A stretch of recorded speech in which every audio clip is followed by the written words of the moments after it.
Put எடுக்கலாம். அப்படி இல்லையா, அதாவது 2595 இடத்துல லாங் எடுக்கலாம். அப்படி லாங்குக்கான ஸ்டாப் லாஸ் கொஞ்சம் அதிகமாக தான் இருக்குது. இது வரைக்கும், அதாவது 25900 வரைக்கும் இங்கே லாங் எடுக்கலாம்.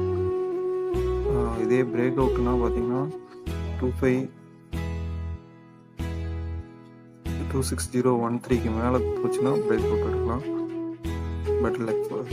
பெட்டர் ஃபார் நம்ம நினச்ச மாதிரியே பார்த்தீங்கன்னா மார்க்கெட் வந்து 0.236 பிரேக் டவுன் கொடுத்து 0.5ல் டிமாண்ட் ஜோனில் வந்துட்டு உங்களுக்கு மார்க்கெட் ரிவர்ஸ் ஆகுது.